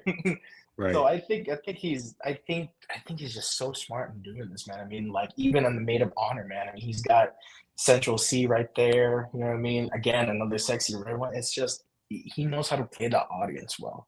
It's like, I know you like Sexy Red. I know you like this rapper. If I collab with them, then again, man, he's hitting 2 birds with 1 stone. Right. And it seems like for these 3 albums, I'll give him I was pretty negative in my opening remarks. I think to give Drake credit on 2 different fronts, it's how I genuinely feel. Number one, something that's aged well over his career to me are not only the features that he's had, the collaborations that he's developed, but how he's given a spotlight to newer artists. At least for me, through previous Drake albums, we can go all the way back to Take Care, which I think the 3 of us have a huge affinity for, and probably a lot of people tuning into this conversation. By the way, if you are watching or listening to us right now, let us know your thoughts on this Drake album. We want to hear your thoughts on what Des said, on what Joseph said. Let me know if I'm being too harsh. But what's worked well and what's, to me, aged probably the best from Drake's career and from his discography are these features. I discovered The Weeknd from Take Care. Fast forward 10 to 15 years later, and The Weeknd's headlining the Super Bowl. He's one of the biggest pop stars in the world. Nothing Was the Same. Giveon, Georgia Smith. I mean, there have been artists that sure Drake has benefited from their celebrity and their popularity, but I would also argue that Drake's put a lot of people on at the same time. At least I discovered those 3 artists through Drake's music. Giveon just released a new album or an updated version of Beloved the same day as Drake dropped. Georgia Smith is dope. So that, to me, that's aged really well. And then finally, what's aged well for me, at least aged well within the last 24 to 48 hours, I guess, the 3 albums being crafted with intention. I think Iceman, to your guys' points, Iceman is kind of that flexy, I still am him. I am still the king of hip hop or of rap right now. Okay. And then we got Habibti, which I had to research this. Habibti, Arabic for beloved. And I guess if you say Habibti and you emphasize the T, male origin, if it's Habibi, it's female origin, or for the ladies, beloved. So pretty cool. But it seems like that, according to what I saw in his Apple Music description, Habibti is more of kind of love for the 6 and love for Toronto, and how he is the beloved, once was, I guess maybe still is, the beloved artist of Toronto, Canada. And then for Maid of Honor, having his family on the art for that. We know he talks about his mom a ton. He talks about his dad a ton. Yeah, his dad has those Memphis roots, which is part of why I gravitated toward Drake initially. I love Memphis, Tennessee. I think that works well in his favor, is it wasn't just 3 albums to put out 3 albums. There does seem to be some intention with where he was going artistically with each of these projects. Even if on first listen, by and large, it didn't resonate with me in the way I was hoping for, I do appreciate that there seems to be intention with who each of these albums are for. And I'm sure streaming wise, it's going to break records. Again, my informal poll of the 2,300 students at Sunny Slope High School, it seems like they're really digging it. Now, someone who am almost 40, if you're 33, are you almost 40? I hope not. No, don't give him that time. Come on. You're closer to 40 than you got most time. people. You got time. Close to 40? Okay. You good, big bro. You good. Come on. Okay. Come on. Bless my guys here. Bless the Lord. I still got time. Drake, last thing I'll say, then I'll kick it to you guys for additional takeaways, big picture thoughts, questions you have moving forward after this release. For me, and I saw this discourse on social media as well, Andres Hale, sports music writer, he mentioned this critique that's existed with Drake, at least since, what was the last Drake project I really loved? Probably Dark Lane demo tapes in 2020 during the pandemic. Like that was the last album where first song to last song, I was like, oh no, I'm going to rock with this. there seems to be this yearning still for Drake to have a project that is consistently matching where he's at in his life. We get these glimmers of him reflecting on his vulnerability, reflecting on aging, reflecting on being an only child. Right, when on Make Them Cry, when his opening lines are, "I'm an only child, they could never make another one." I said, Drake, let's go. As an only child myself, I said, I am going to use this in my next Instagram post. This is also where Drake is incredibly successful. He gives us the Instagram captions. He gives us the songs that we can put on our Instagram post. So when you start out an album flexing as an only child, I am so here for it. You talk about turning 40, talk about your parents getting older, you yourself getting older, mortality. Okay. But I don't know that was as consistently interwoven within the songs as I had hoped. So it seems like there is discourse out there in that. Has Drake's music really grown with him? Has his sound grown in any way? Yeah, his sound has changed, right? He's had different accents over the years. He's tried different genres to the chagrin of some. But I'm still yearning for that album where we just get that more consistently. That's the Drake that I enjoy most. And I just wonder if we're ever, at least for me, if I'm ever going to hear a Drake album again, that gives me the feeling Nothing Was the Same did, or Take Care did, or even Thank Me Later, when you're that young to mid 20s, as the oldest person on this podcast, when you're in that young to mid 20s time in your life, and Thank Me Later was just, he's trying to figure out love. He's trying to figure out money. He just wants to be successful. Shout out to So Far Gone. Like that felt like the music, the vibes met the moment he was really living in. And now as he turns 40, collabs with Sexy Red. No shade to Sexy, but I'm still yearning for that. And I wonder if 6 years later after Dark Lane demo tapes, if I'm going to get a Drake project that to me feels like authentically first song to last song is Drake showing growth in the sense of growing as a human being. So that was my rant. I don't know if that was coherent at all, but I feel better now. I feel like I got my thoughts out. Yeah. Desmond Powell, what say you?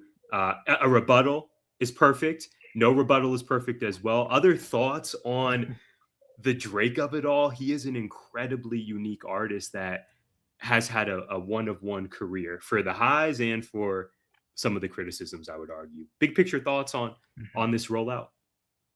Yeah, Ty, those are actually great thoughts because that's actually what I did want to ask you at some point during this show. I know you're the host. I'm going to let you point guard it out, you know what I'm saying? But I did want to ask you that because we talked about that on Hip to the Games. We sure did. When you were on, we talked about Michelle Timms. Like, you had expressed the same question, like, Des, is there going to be a moment where the music matches the man in a way that it did in the past? And I think, to be fair, there are points throughout Iceman where I was like, this sounds like Nothing Was the Same. This sounds like Views. This sounds like If You're Reading This is Too Late. Like, if you listen to Whisper My Name, did the beginning not sound like I was running through the six with my woes? Like, I was freestyling in my head. I'm like, oh, these are cousins. These are cousin songs right here. Okay, so I liked Drake did make room for a lot of that stuff. I think that's why I enjoyed this album so much. On the flip side, though, Ty, I'm right with you because there were a lot of gaps in this album where Drake kind of lost me. Not that I didn't necessarily it's not that I didn't like the song, maybe, but more so just message-wise, he kind of lost me. And I think what I expressed to you first, Ty, like the minute he dropped What Did I Miss, we were both confused. I know you were like, what's up with all the guns on the floor? And I'm sitting here like, that was low-key a cry for help in some ways. Drake is saying like, I'm not okay. And I think, I forget who it was, Ty, but I saw somebody on the gram actually talking about this too. Like, Drake still seems to be in a position where he has a very me against the world, I versus they mentality. And especially like, as a black man, as somebody who's getting older, he just seems to still be in the same place. He is officially, especially because it lines up with his age now, he is officially that 40-year-old dude in the club with all the 20-year-old girls. And you're still wondering like, dang, what is it? And I don't want to get too far ahead of y'all, but it takes me to the last song on this album, Make Them Know. Now, those visuals, right? I know you guys saw all the phones with random comments automated. He's burning them, putting them to fire, staring at it. You know what I'm saying? Classic movie scene. And but that last line of that song, as that's happening, he mentions something like I don't know, I can't quote it, but paraphrasing, like, the innocence that I once had, the innocence that y'all missed from 2009, I'm not that dude anymore. And it was like, just when I thought Drake was kind of getting some kind of closure, that kind of was like, dang, he's still in his rut. Like, I just think he's still in a very different place. And granted, you know, like, I think we don't give ourselves enough credit as human beings, how much we can learn and how much we can evolve as we age. So I want to give Drake that same grace, but it really left me like, dang, like, I don't think he hasn't sat with some of his stuff the same way we saw Kendrick do in 2022, the same way we've seen Cole do, through in recent years, right? I don't think he sat with it, at least from an outsider perspective, that only has access to the music. I don't think there's a similar sense of closure or healing in that regard. So just on a deeper level, I kind that was my big takeaway.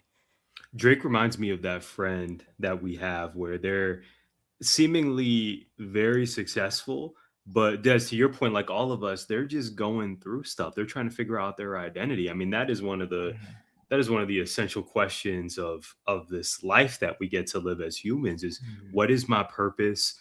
Who are my friends? Who am I meant to spend my time with? It seems like Drake, that just seems like the route for me. In professional wrestling, there are these heel characters or these evil characters that we're supposed to boo. And then 99% of the time, they have what's called a babyface turn, in which they start showing redeeming qualities, and their character starts to shift, and audiences are now supposed to clap for them. To me, that's the route for Drake, is to lean back. I'm not saying we need to take care too, although that would be kind of tough, but leaning into that vulnerability side. And granted, I'm biased when Drake is talking about being biracial, right? Feeling like you're too white at times or too black at times, depending on the spaces you're in. Like that is some of the music and the content I've enjoyed most from Drake, because it feels very authentic, and it feels very, very relatable. Not even just from me to Drake, but just in that sense, like you said, Des, of vulnerability and self-discovery, and how I don't know that we ever have I don't know that comes a point in time where we have everything figured out, but day to day, season to season, we're all just trying to do our best and live life, I think, with more clarity, you know, every year that we get on this earth. So I think the path is clear for him to have that baby face turn, but I don't know that putting out artwork with dozens of firearms in the time we live in, and some of the other decisions he's made, like not getting Halle Berry's consent for the Slime on Me artwork. I know that was back, you know, a year or two ago, but Drake is certainly a very, very curious artist. Joseph, as someone who, like Des, makes music, studies the music industry, big picture thoughts on this rollout from Drake. What's next in the music industry as a whole?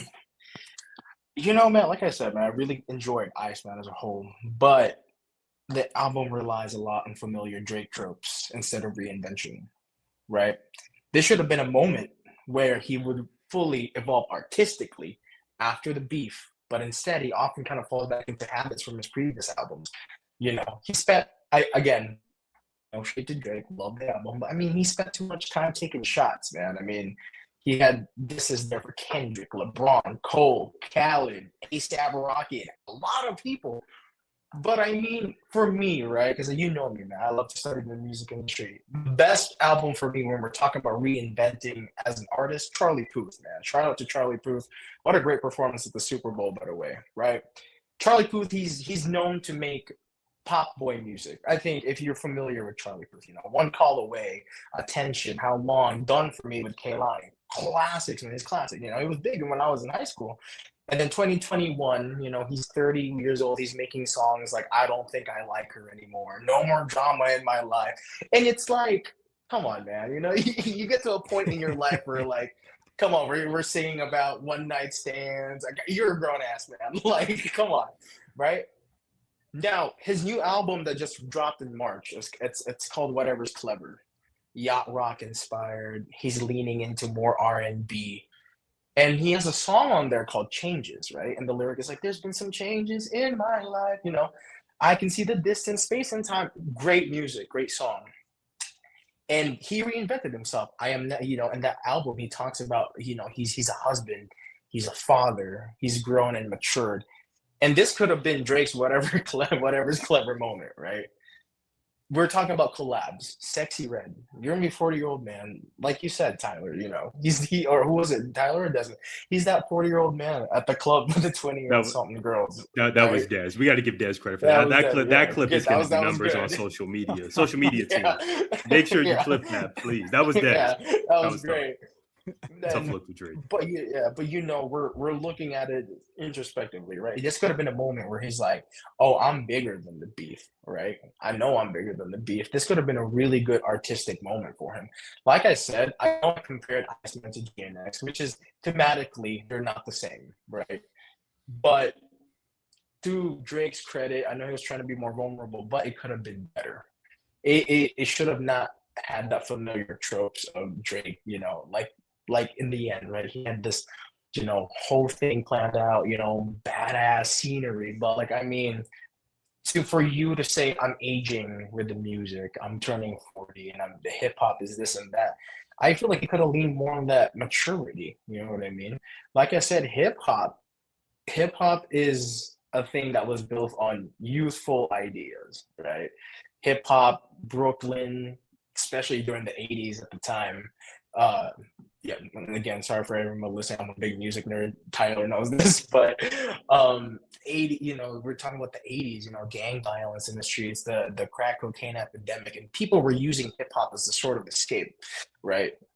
And I feel like with Drake, again, you know, Ghost Riders or whatever, I feel like maybe he could have been like, hey, you know, I'm trying to put this image out, you know, I'm 40 years old, I got a son, I'm trying to be this and this, but sometimes he is his own worst enemy. Sometimes he sometimes focuses a little less on the artistic ideas, because in that 18 track list or that 40 rollout, there could have been a really good 12 song album that could have came out of that.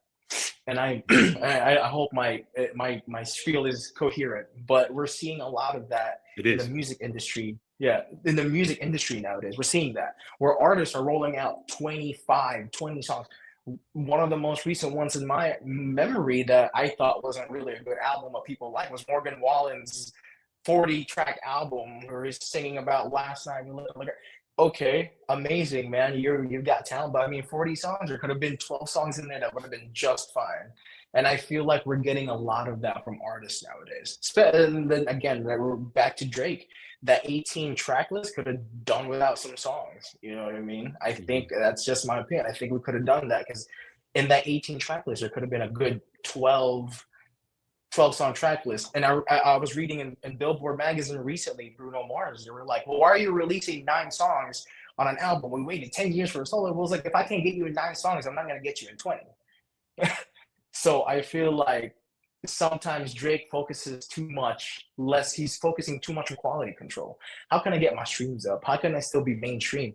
You're Drake, man. You've made Marvin's Room. You got me through my first breakup with Marvin's Room. You got people, you know, bumping to the motto back then.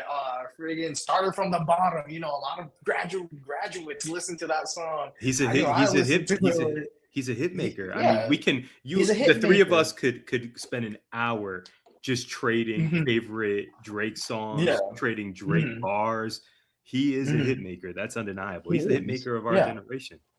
He is. And he's a hit maker. And I feel like if you leaned into that, he's always going to be in the stratosphere of hip hop and pop.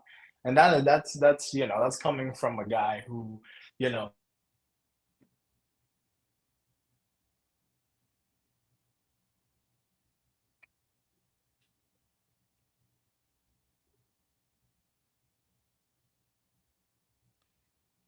Did we lose Joseph?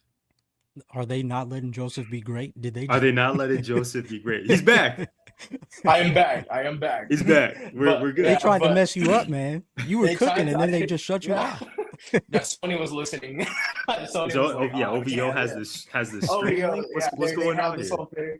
Yeah. But no, but back to what I was saying, man. I think Drake is such a stratospheric artist of our time. I mean, you know, when I first discovered Drake, man, I was like, what, maybe middle school, maybe half of elementary school. I met the dude through Degrassi, man. All right, I met him as Aubrey Graham, but you know, when he came out with his music, man, you knew that this guy was gonna do things. He does, and he is. And I feel like he a little bit overdid it with Iceman, but again, it's still a great album nonetheless. And you know, Tyler, you're asking about some thoughts in the music industry, and I think my thoughts of it is we need a little less 18 to 25 track albums, and let's go back to those 9 track to 10 track LPs. If you are an artist and you know you're good for it, give us the little bit, because now we're gonna yearn for more. Look at Bruno. Bruno Mars is a big example of it, man. I mean, he hasn't released a solo album since 2016, 24K Magic, man. Every time releases romantic, totally flips the game in terms of romantic music. I mean, freaking Risk It All had me crying in my car. I was like, oh, you know what I mean? But it's a 9 track album, but it has a lot of substance. If I were to talk to Drake, I'd be like, hey man, look at this 9 track album. It has a lot of substance. You don't need 18 songs to prove that you are the Iceman. If you need that much songs, are you really truly the Iceman? Like, are you really untouchable? But you know, again, to his credit, man, I mean, this is a very ambitious project. I mean, rolling out 3 albums reminds me of the Weeknd's trilogy. You know what I mean? Like, Oh, that's great. that trilogy. Yeah, that's a great comp. Yeah, House of you know, Balloons and that whole right. yeah, and you know, and I think he's trying to tell a story, right? He's trying to tell a story of like, you know, I'm the Iceman, I'm beloved, you know, I'm here, you know, I'm the main honor, I'm here to stay, I'm this center of attention. And I think that's where he becomes his own worst enemy, is he becomes the center of attention, and then people are gonna talk about the controversies, right? Shout out to K Dot's Not Like Us, man. Amazing production by Mustard. But you know, like, you know, I mean, people are gonna ask him, like, what do you have with opinions? You're pedophile on national stage. Of all places, this is the Super Bowl, right? You know what I mean? I mean, you heard that crowd. But I think also with Drake, he can achieve so much. He's still got time. Everybody's got time, right? He's still got so much to achieve. And I mean, he's already at the upper echelon, but I feel like he's gonna draw into that, you know, mature side of him. Oh man, I think we would get like a really good. I'm yearning for "Thank Me Later" 2, or you know, yeah, I'm yearning for that, man. I mean, I was actually this morning, after dropping my partner off at work, I actually put on "Find Your Love." You know, not dead, find your love, and I remember just remembering Drake when he's genuine. It's, you know, you feel towards it. You know what I mean? Like, he was a lover boy. I mean, you know, those songs, man. You the bet, you the bet. You know, all those songs, man. Like, when he was Best I ever genuine, had. I miss. Yeah, best I ever. I miss those kinds of songs, and he has some of those in this album. But then the rest, I feel like, are fillers. You know what I mean? Mm-hmm. Like, just trying to get those numbers up. And even the flexi joints of yesteryear, the headlines, and I don't know if we would consider. I think Over is probably a flexi. Yeah. We can consider it in the flexi category. I mean, those are songs when they drop. Not to make this a total Drake nostalgia conversation, but headlines from Take Care, Over from Thank Me Later. Those are songs where I listened to them and I said, I have never heard a song like this before.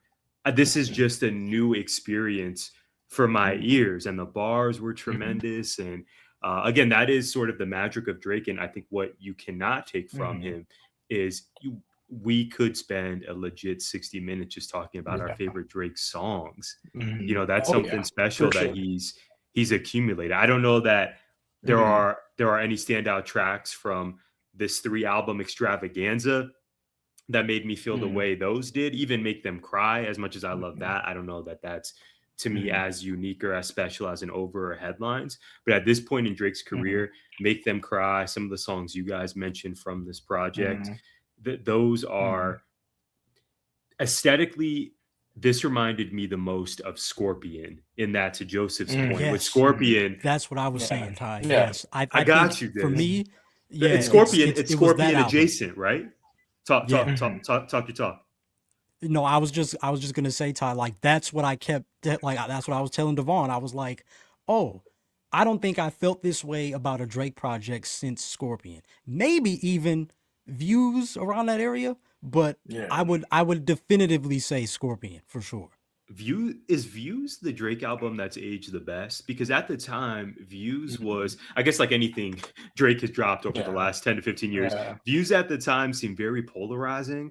But I think you could argue that's the album that's aged the best over time. Des, you and I were in we were in a DM. I sound like I'm 40 now. We were DMing each other, and you brought up Views, and I actually went back and I re-listened to Views. I was like, man, I don't think I appreciated Views at the time. I'm going in reverse order. You got Hotline Bling, Fire and Desire, Grammys, Weston Road Flows. I mean, I'm getting chills just thinking about that album. That is, But to me, you that's made me aged do really that well. too, Ty. You Okay, made well, me do that too. I was like, when you said it, I think it was in a past podcast. I was like, I need to run that back because, yeah, it's been It's a aged minute. well. But I do think everything that we've been saying though, Ty, I really just think it goes back to what you said. Drake's just, I think it's a combination of what you and I both said. The man has to match the music, and he did get the Midas touch too early. Like it gets to a point because in those times, this is what I always said about 2007 to let's say 2016 to me was, I might even push it up to like 2014, but that was like the Big Brother era of rap. That's what I call it. Like everybody, every single artist that was dropping at the time, especially if you're a hip hop fan, it was all ambition. It was all, how do I make it? How do I take care of moms? How do I take care of the family? And maybe, yeah, I do want to pop some bottles, but like I have greater aspirations. How am I going to get there? Meek Mill, ASAP Rocky, Drake, Wale, Kendrick, Cole, everybody. Even I could even say one of the elders in that one, Lupe Fiasco, Blue, like from Blue in Exile. Like these guys always were progressive minded in that. I don't care about the flashy stuff. What can I do for hip hop? What can I do for my community? And how do I express this to other people and be inspirational at the same time? Because I'm in it. I'm going through it. And I think there came a point, again, like Joseph said, I think, to be honest, Find Your Love was that moment. It was very early in his career, but Find Your Love was that moment where he realized, oh shoot, the world sees my multi-talented traits in this different way. Like I'm not just comeback season where like I'm spitting bars. Like Ty, I know you know, like this is Ninth Wonder production and things of that nature. Like that's a whole Comeback different season. Drake. That's Shout a out whole to different Drake. 07, 08. That was, I went on dadpiff.com. Pour one out for Dad Piff. Dad Piff, yeah. I have a great love for comeback season. Yes. Yeah, it's Great bars though. But Yeah, then right. you combine some of the R&B stuff, and then the world starts to realize, yo, this dude is a natural talent. There is nothing this dude can't do. We are going to squeeze him like an orange until there's no drop left. And I think he fell into that. It's euphoric as heck, but it's also a little bit detrimental to your spirit because you look at a guy like Kendrick Lamar or J. Cole. These are gentlemen who have said, oh, I'm chasing this hip hop respect, and like I want that. I carry that pride of our forefathers, and my arm is still in Compton, and my arm is still my arm is still from the Ville. I'm still J. Cole from the Ville. You can catch me riding my bike and walk up to me. Like that's not necessarily what Drake has been able to do. So yeah, man, I think that's really what it is. I really think that's what it is. And like I said, I sympathize with Drake. That's a hard thing to balance when you get that so young.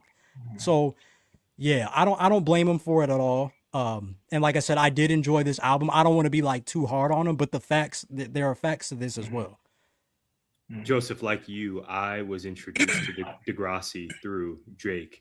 I remember the wheelchair Jimmy era. I watched seasons of Degrassi just because I was like, who is this Drake guy? He's going by one name. The music is just new and is good. He has been in our lives for 20 plus years now. That is crazy. Joseph, any final thoughts before we get out of here about the the weekend that Drake has made?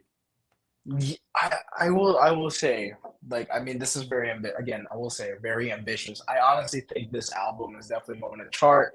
Definitely will have some records streaming wise. The whole entire album was produced to be a hit, right? And my final thoughts on this, again, Drake, man, he's been in our lives for 20 plus years, but I feel like after Views, the growth stopped. And just like what Desmond said, he had that Midas touch way too early. I will give him credit. He popularized combining a lot of like R&B elements into hip hop. I mean, there wasn't a whole lot of rappers at the time that was singing about finding love, right? But he found that balance. And that's what I really liked about him. I mean, shout out to More Life in 2017. Man, I really like that mixtape. It was great. But there has to be a point where if you're being retrospective or introspective about your age, about the music industry, where do you draw the line in trying to be sticking to what you know versus exploring other things out there, right? Because a lot of artists are afraid to take risks, and that is in part to how fans will perceive it. Drake could have taken a big risk with Iceman, and he sort of did. I mean, he had some hidden gems in there. But then again, the biggest criticism is it's leaning towards more of that familiar Drake trope, right? There was this meme going around of him walking around on stage with like a hoodie, and he's got like smoke coming out. It looks like bullet holes. People are gonna think it's corny, right? And a lot of people, to their credit, think Drake is corny. Like, I mean, unfortunately, that is one of the things that he is known for, is to be corny. And for him to have had this chance to just show some growth, I'm, it is what it is. The albums are out, and I'm gonna give the other two a listen. But I do generally think that for me, artists like Drake need to take more of a big risk. Like, if you know you're gonna be mainstream in hip hop or in pop, take that risk. Phil Collins took a risk. Michael Jackson took a risk in 1991 with Dangerous. He left Quincy Jones. He wanted that New Jack Swing. He wanted to evolve with the music, right? I feel like there's a parallel between. I'm sorry, I'm mentioning MJ a lot, but there's two goats, by the way. Michael Jordan's my ADHD, but where there's like a parallel between Drake and Michael, except that they both were afraid that they would die out in popularity, right? But the difference between MJ is he took that risk. He took New Jack Swing. He did all Remember the Time classic. Drake could have had that opportunity to be like, I'm going to take a risk and see where this leads me. And he didn't take that risk. However, who knows what's next for Drake? We don't know what's next. And again, Ty, you asked me, thoughts on the music industry. I think the thoughts on the music industry is a lot more artists, especially artists of color, need to take risks, right? Because we, as artists of color, we're put in this box of like, oh, he has to make hip hop. Oh, he's got to make R&B. Oh, he has to make this sort of music. You know what I mean? But music is such a wide array. It's like a rainbow, right? And there's so much. And I feel like for us as artists of color, we need to take those risks. Hell, man, make a yacht rock album. It doesn't matter what color. Make a yacht rock. Make a Michael McDonald album. Do something, because I feel like the more we take risks, the more we put a lot out there. Because unfortunately, in the world we live in, they are going to put us in a bubble. With Drake, when he was in his vulnerable, talking about being biracial, and he's too black on this side, too white on this side, it relates to a lot of people. And Ty, you mentioned it relates a lot to you. And so with those kinds of music where you are connecting to your audience, you're taking a risk in terms of sound, you could have one hell of an album. But at the end of the day, the product that we got, I think it's doable. For the label, it's doable for Drake. I know he's going to be rolling in some dough. Definitely win the Grammy Award. I already have a list of albums that I know might or might not get nominated. But it's all about taking risks. And I feel like Drake could have taken a little bit more on this album. And again, I haven't listened to the other two, but maybe my opinion will change. But I think he has room to grow, and I hope that he does. And I really do. Like, I wish him nothing but success. So. I wonder though, Joseph, like, so what do you think is the risk? Because there, Mhm, I feel like Drake at some point would be like, well, mhm, I've made dance hall. I tried mhm, sounds where that kind of came out of left field. mhm, And mhm, even mhm. I think he's even drawn towards Yeah, like the UK kind of style of rap. yeah, yeah, But yeah. then you also have the side of the audience who's like, well, we do want Take Care too. So I feel like Mhm, he is kind of stuck in the middle of yeah. like, all right, when I took Mhm, risks, it was mhm. cool. People enjoyed Yeah. it, but they were still Mhm. wanting me to. They Yeah. wanted bars, and again, I Yeah. think I was one of those people. I Yeah. wanted the bars. Yeah. So when he didn't Mhm. necessarily bring bars and Yeah. brought dance, Yeah. okay, Yeah. then Yeah. he tries to get back into the ice, or I guess yeah, with the Iceman, but Mhm. he tries to get back to that to Yeah. appease those people, but then it's like, oh Mhm. well, you're not doing enough. I think he Mhm. is in a little bit of a tough Mhm. spot. Yeah, and I think it's like being stuck between a rock and a hard place, right? That's what it is. Like you either go one way or the other. But I think again, like most artists out there could still find a balance. And I feel like even though Drake is an established artist, he just hasn't really found that balance yet, right? There are some albums out there, man. Again, for me, like I'm not for me, one of my favorite albums of all time personally is Dangerous by Michael Jackson. And again, For you sure. know, just being unbiased as a Michael fan, I'm gonna throw it all out. That album had gospel. That album had New Jack Swing. That album had pop. When it was released, people were like, "What the hell is this, Michael?" But then you grow to appreciate it over time, right? This man took risk, and at that time, people, even though it was polarizing, he took that risk. And I feel like more artists should be more like that, right? I feel like I feel like the music industry right now is so focused on money instead of art. Unfortunately, that's how it is in the music industry. You know, it's all about the streams, Mhm. the sales, the tours. There's an epidemic going on right now. We call it the blue dot, the blue sea wave. You're going to Ticketmaster, you have people like Post Malone not selling out stadiums, people canceling their tours because no one wants to go, no one can afford these things, right? And the way we can feel connected to these artists is through the music that they make. And I understand, you know, he's in a very stuck place. Like either you grow or people are gonna leave you. And I feel like, you know, that's being a musician yourself, you understand that predicament. You know what I mean? Like, do I stick to the niche that I know, or should I try something else and see what I can do from there? And you know, it's just really rough. And you know, back to the conversation in the future of music. I mean, AI, man. Like, you know, AI music is taking over. Music making is so easy now with generative beats that you lose the soul of it. And I feel like, you know, with Drake, he still has the opportunity to produce some good songs. I mean, who was it out? Who was it? I forget who the producers were on this album, but I mean, those beats were pretty good, man. They were solid.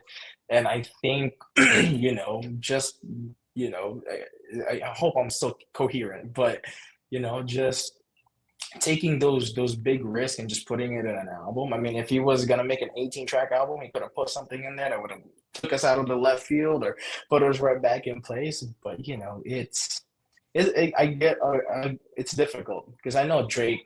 He pines for numbers. He pines for, you know. I mean, he's number 10 artist on Spotify right now. 4 billion plus streams on his songs, and so I know that he's trying to get that music out there to get more streams. But I feel like as an artist, you know, I feel like Drake should get back in touch with that, you know, genuine side of him and really try to find something there. So. Des, any closing thoughts as we wrap up this Drake I conversation? I Yeah. don't This I is a don't know if lot. there's a This is is good. I don't know. Yeah. Do we have an exit ticket? I think we gotta drop some top fives or top threes Oh from the album at man, least. I don't, Yeah. well played, Desmond Powell. Yes, please feel free to lead us in our exit ticket here. What do we give? A top three, top fives? I have five in the honorable mention. I don't know about Okay. y'all, if Mm. but we could keep it to three, but that's just what I had. I don't Yeah. know. Let's Ty, I thought you were gonna do your thing, so I didn't want to yeah, step. so this is my last week of semester brain, I suppose. Maybe a Yeah. top four to go with the show. What do you think? A top Mm. four? We talking top four Drake Oh, songs in our rotation? Mm. Yeah. Okay. I was We doing thinking of we all could do time that. or I was just thinking Ice off the Drop? album. Oh, off the out. Just Oh, Ice. that. Okay. Yeah. How about you choose your own adventure? Oh. Okay. Des, you tell us what do you want to do? Top four from the album.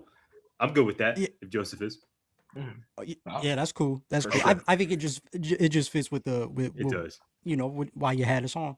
absolutely. After you, brother. Unless you want me to go first. I could go. I could go. Okay, Yeah, so my let's top do it. four were Firm Friends, shout out Conductor. I think the last few years, Conductor Williams has always brought out the Drake that has to lock himself in the closet and go right back to 2007. And I think you mentioned this earlier, Ty. Some of Drake's best work is when he's just free of mind writing. And I think that's why you get to make them cry, make them pay, make them know, because he's just okay. I don't necessarily need a hook. I can kind of do a little bit of a hook, but I'm really just trying to get these thoughts out. And I think he's always, especially nowadays, he's really good at that. And I thought Firm Friends, I don't think people are talking about that one enough. But yeah, and then right after that, I have Make Them Pay, Make Them Cry. And then I went with National Treasures just because that did wake up the rap side in me. But, I don't agree with all the disses, but in a general sense, that is a pretty energetic song that I gravitated to. So that's my top four. Yeah, I'll go after Joseph. I'll close this out. Joseph, you got a top four? Yeah, for sure. National Treasure, man. Feels like prime Drake, for sure. It's confident, man, but it's not forced. You know what I mean? Like, that's like, I listen to that, I'm like, ooh, okay, we're getting somewhere. Right. Run to Atlanta. Run to Atlanta, man. I think that's an underrated. Not only is it important, I mean, Future collab, man. I had it all in my notes, but Future, it's a Future reunion, you know what I mean? But I like how, and again, K Dot, if you ever find this, no diss to you. I like how upfront he was about, Kendrick's criticism about Drake using Atlanta culture for relevance. You know what I mean? Like, I thought that was pretty ballsy of him to do that. So shout out Drake for that. I said National Tribe. Make Them Remember, again, for me, it feels one of those more complete songs in the album. Strong lyrical performance there from Drake. Make Them Cry, again, really good intro, man. Really good intro. Vulnerable, reflective, very emotional. What was that? Is that four now? Yeah. So, a lot of the make them songs on there are in those top four. So I think he did pretty well with those, man. Yeah, those are standouts for sure. I'll go to no one's surprise, Make Them Cry as my first pick. After that, Too Hard for the Radio. I'll go Make Them Know. So I really enjoy the first song and the last song off this album. And for my fourth pick, you got some good ones in the middle. I don't know if this is going to be a controversial choice. I'm going to choose What Did I Miss for the last one. Okay. I really enjoyed that song. He did his thing there. And I can appreciate taking you know what I'm going to follow post the days and weeks that follow the release of this project. The LeBron and Drake beef, the friendship that was. I am fascinated to see how these two grown men figure this out or don't. They seemed thick as thieves once upon a time. I remember the Sprite era, that commercial where Drake is rapping in the booth, and then I think he dissolved. No, he doesn't he take. He's like a robot. He's like struggling. He takes a sip of the Sprite, and then he just becomes Super Drake. And LeBron's obviously had endorsers everywhere, I believe, including Sprite. Anyway. Even though shots were taken at Bron and many others, as Joseph so eloquently stated earlier in the conversation, I really like What Did I Miss? It's still on my playlist. I still listen to it weekly. It's aged well for me so far. Well, guys, I hope this conversation will age well. Once again, if you are watching us or listening to us right now, thank you for tuning in. If you're here on YouTube, in the comments, we would love to know your thoughts on Iceman or any of the other two releases from Drake. We would love for you to follow us across the social spaces at 4AZTeach. On Instagram in particular, you can follow Des at Desmond Powell _. You can also follow Joseph over there at Joseph _Salvoro. Guys, I love you both. It was great seeing you. I still love Drake. You too, man. I still love Drake. I do. We're still tapped in when he drops projects. But Man. nevertheless, I'm grateful we could chop it up and spend some time together, all in the name of Drake. So Drake, thank you for making this happen for us. Guys, it was great to see you, and I look Thank forward you. to the next time we link up. Yeah, likewise. Thank you. Thank you all Thank for you tuning again, in. Ty. Absolutely. We'll see you all next time. Take care. You see what I Look at that. There Okay. it is. Ty's We'll see you next time. Ty- There you go. Thank you for tuning in.